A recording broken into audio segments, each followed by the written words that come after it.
Hello, everyone, and welcome to the podcast. This is the main podcast we have, so it's a Bitcoin podcast. It's much more of a Bitcoin podcast. It's talking about blockchain. In today's financial world, however, the last few weeks for Bitcoin have been phenomenal. We have Daniele Menzi, but he probably is counting his billion trillion dollars right now, as he's one of those lucky persons that knows about the word of a decentralized ledger technologies and things like that. But hi, Daniele, first of all, thanks for coming and joining us. Hey, Dario. Always pleasure being here. Well, Daniele, it's not just the massive rise in value of the cryptocurrencies that the last few weeks have been of worthy of notice, but towards the end of January, the beginning of February, we've noticed what some people have said it's epochal happening, something very newsworthy. It's the small guys have managed to win over the big finance companies. So I'm referring to some of the things you might have heard if you're out there, AMC or GameStop, the places where there have been short position. Some companies were trying to bet against this company that are probably not doing too well, but the small people, if I understand correctly, fought against and they challenged, they talked about it in Reddit and in other online conversation and started buying and increasing the prices of this. All of this for you, Daniela, to tell us more. Uh, through your point on DeFi, which is a different podcast. If you haven't listened to it, go back. Your points about Bitcoin, we talked about cryptocurrencies, we talked about blockchains. There are technologies out there that are changing fundamentally how we, society, works, how finance works, how technology works. Now, can you tell us a bit, what do you think that has happened in the last few weeks? Yeah. So first and foremost, since we're touching a very sensitive matter, is always worth reminding that we're not giving, any type of investment advice, but we're here only for entertainment and education. That's very, very important when we touch discussions about, structured finance. It's a very sensitive topic because there are a lot of people there putting a lot of money and being so passionate about it. So it's very, very important that people listen to us as for fun mostly and to educate themselves. Coming back to the topic of Wall Street Bets, that is the name of the group on Reddit, which by the way I'm following since quite a while, which count nowadays approximately 7 million people. Okay, into Reddit. And in very simple terms, and although this is not a joke, actually, the whole saga happened in a platform called Robinhood. That all we know that Robinhood is the guy that is robbing the rich and is given to the poor. But in this context, Robin Hood was robbing the rich and given to the poor. So, and in fact, what happened is that the idea of how traditional finance has been working on for ages, for decades, onto the stock exchanges, onto the traditional markets, has been reversed by having the little guys like me and you winning the game against the big guys, like the guys in Wall Street. And this happened because of an organized activity by the small guys over social media. They were encouraging each other to buy the stock and being long on that stock, while on the other side, there were the big guys that were shorting the stocks. And actually, we don't know all the details about it, but they were shorting even more than 100% of the stock value of the company and the stock availability. So that's kind of weird, and perhaps we will know a little bit more in the coming weeks. But the result is that a kind of, it's called infinite loop has happened, while people shorting were forced to buy at an even higher price, but people that are holding the stocks were not willing to buy to sell. At the end of the day, this has created kind of a spiral loop where the prices spiked in value, reaching, if I'm not mistaken, $300, while people were shorting an insanely low amount. And the result of this, there are big firms that have lost billion and billion of dollars worth of their wrong bets. But this is not over, because the stock is still there, is still listed for a period of time in some platform. I was mentioning Robinhood. The stock was prevented to be bought, but it will only sell was available, and we don't know what is going to happen. But at the end of the day, these open up a bigger reflection on, first of all, what is broken and what can we do better to prevent or to handle a little bit better things like this. Well, one comment when we talk about Robinhood stealing from the rich, giving to the poor. Some people say that was stealing from the rich, giving to the less rich. Poor, because there's still a large group of people that don't have access to the technology, the markets, and this is a very US-centric experience. I mean, Robinhood is such a easy, approachable experience. You don't have to pay big commissions, I believe, as well, to actually running some of those bets on the stocks. That's great, because we're talking about, in any case, on Robinhood. Can I say something on Robinhood? Because there is also a misconception of what Robinhood is. Okay, Robinhood, beside the guy that is robbing the rich and is giving to the less rich, okay, with a hat, is a brokerage platform. And I just want to make a point about the fintech, because this platform was built back in 2013 in a so-called, well, it's not so-called, in Menlo Park, so Silicon Valley. So it's a fintech born in Silicon Valley next to Facebook, in the same street, actually. And that was kind of a platform, an app that is supposed to challenge somehow, at least in the perception, what Wall Street was doing on a traditional platform, traditional establishment.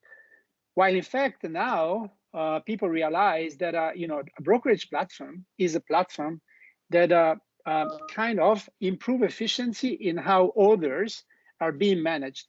But essentially, it's true that it's an application where you can trade for free, but they make money. Okay, and how do they make money?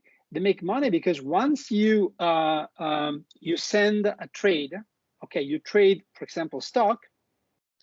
The moment before you press a button, in fact, there is a kind of a signal that is being sent to market maker to execute those trades. This is where market making money. And by this, back and forth flow, okay, order flow, they make a lot of money.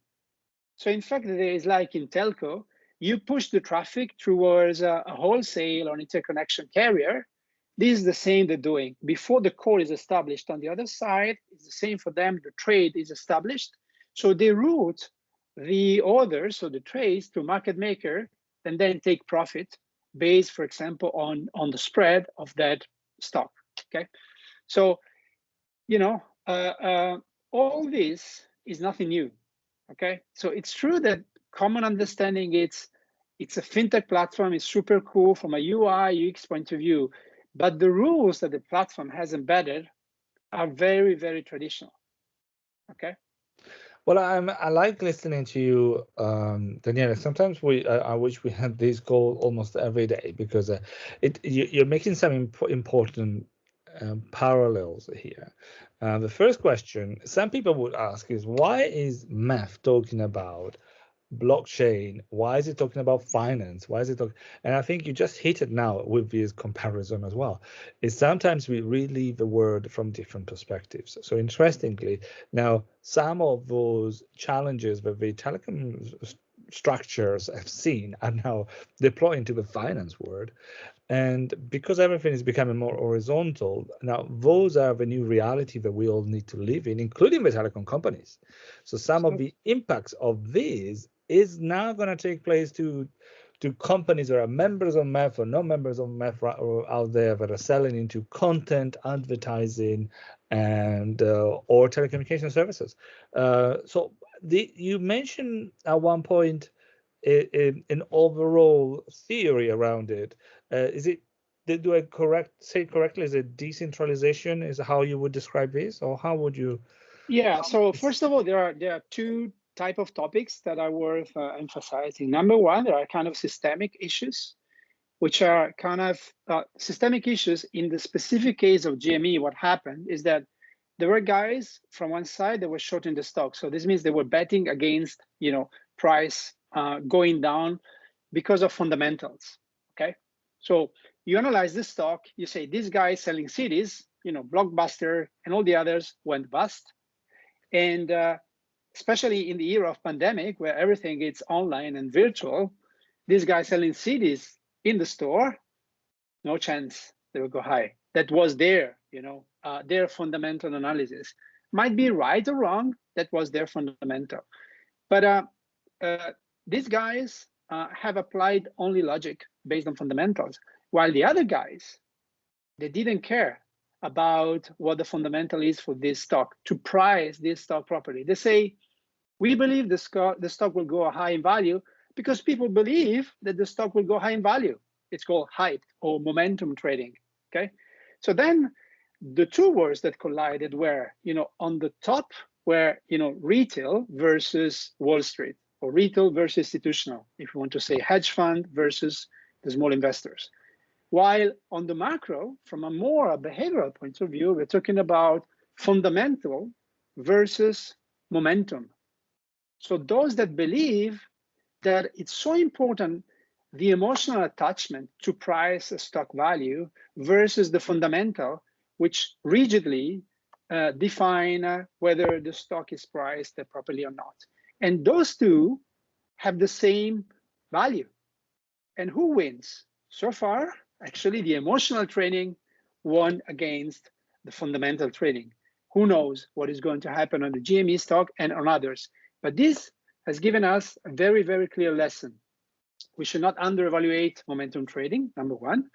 And the systemic issue is that in case traders or the markets behave because of hype, okay, as in this case, the rules that are defined to maintain the systemic equilibrium in the back, like liquidity, like the clearinghouse, which are in the back to ensure that trades happen, all this system has collapsed. At least that's our perception. Okay, so and how decentralization help to this extent? Decentralization is not the solution to everything.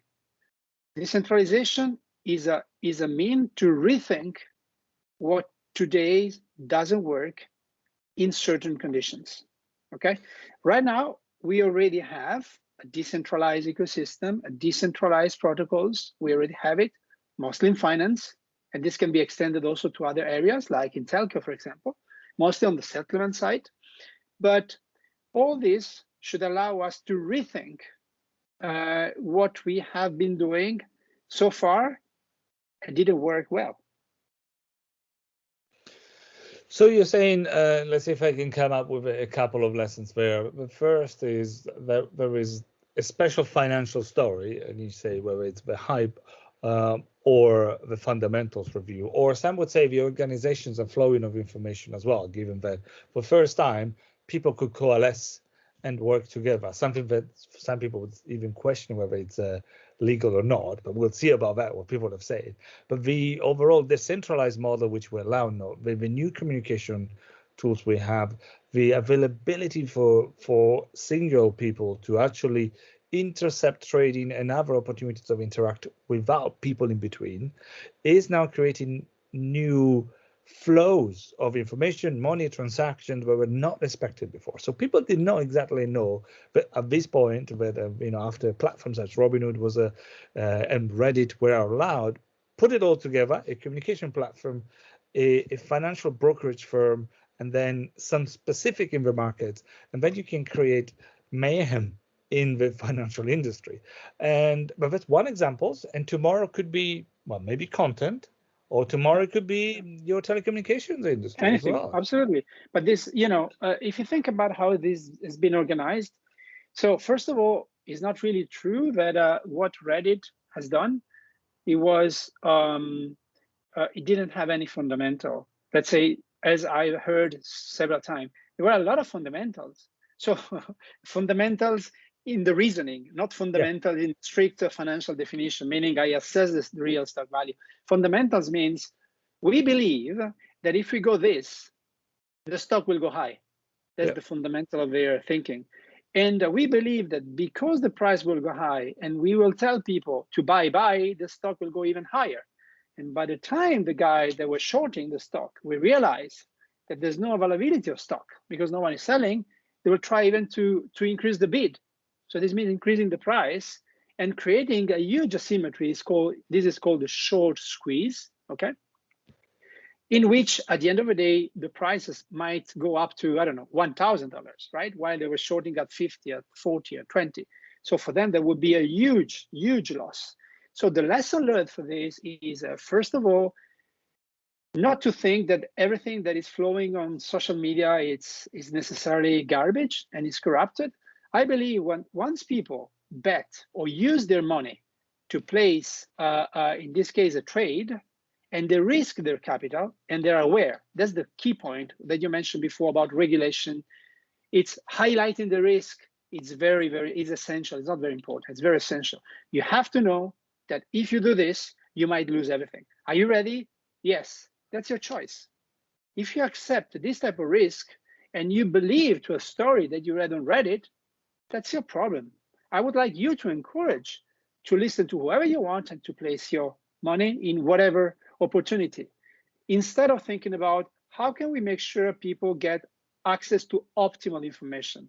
You never have optimal information because at the end of the day, when you have someone willing to sell, there is always kind of, I show you what I want to sell and never show you the risk, okay?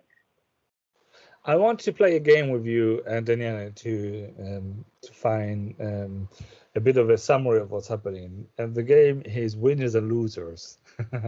So I'll ask you, I'll give you one winner, then you tell me if that's correct. And then I'll give you a loser, and you tell me if that also is correct. And then we can keep on going. Now, I would say, for what I listen, the fundamental of the question and so on, the specific, apart from the big theory behind it, what's happening, one type of companies would earn a lot of attention, if not money right now, and that's AI and machine learning. Because one thing that is starting to become more apparent is you need to listen to the fundamentals. You need to be more careful and listen to the social media. Actually, that's becoming another market signal, which you don't see inheriting price straight away, but might have a consequence. So I would say big winners are all of the AI and sentiment companies that are out there telling you what people are talking about. It's key.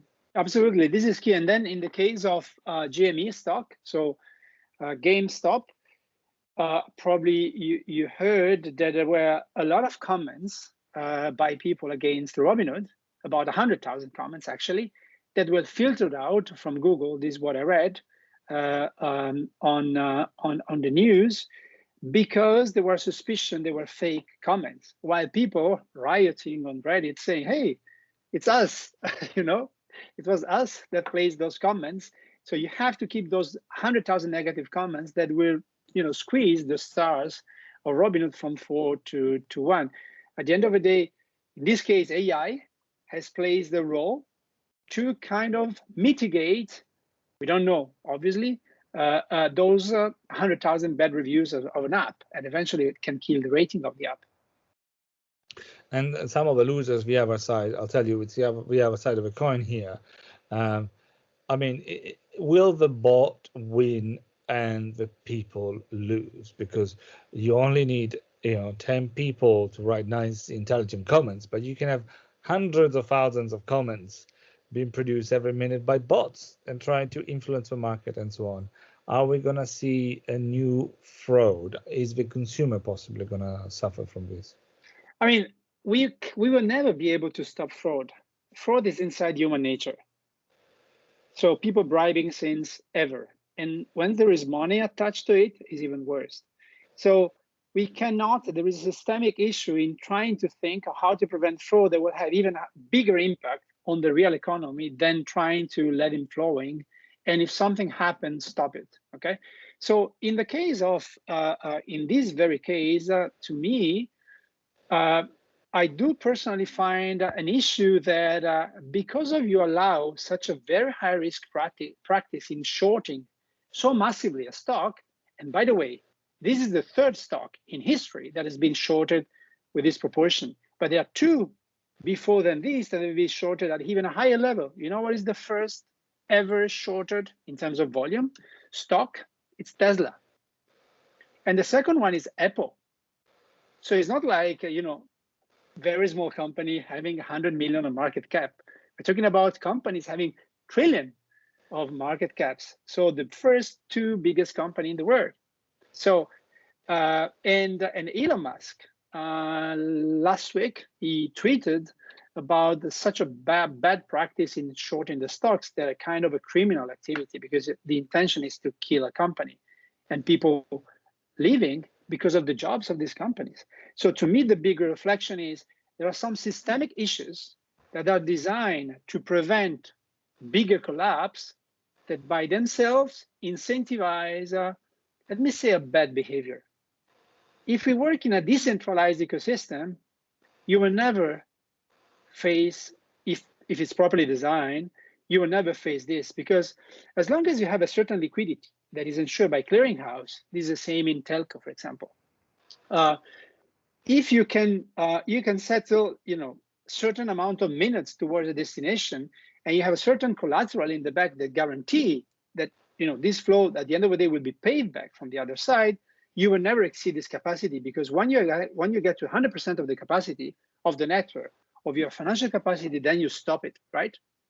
So in the traditional finance, this, if we see here, it didn't stop. It continued until someone raised a hand and say, now you stop it.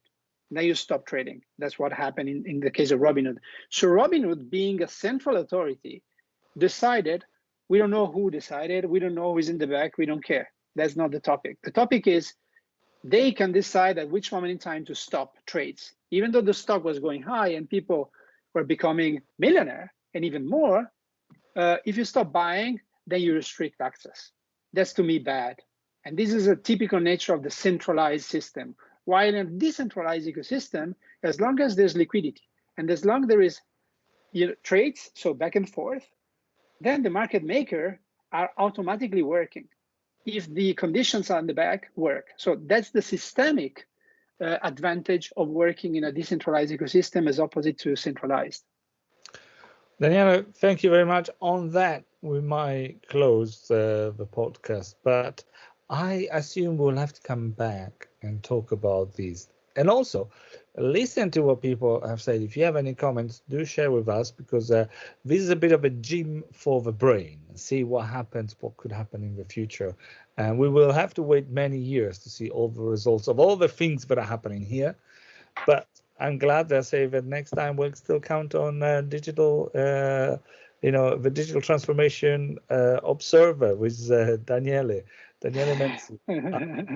Absolutely, yes. But this is, it's the 2021 will make 2020. I'm not saying nothing, but it will make 2020. That will be difficult. 2021 will definitely be interesting to follow in terms of all the technological developments surrounding centralized versus decentralized approach. Yeah. Great. Well, thank you again, Daniele, and until we'll speak again on our next podcast. Thank you. Pleasure here. Thank you. Bye-bye.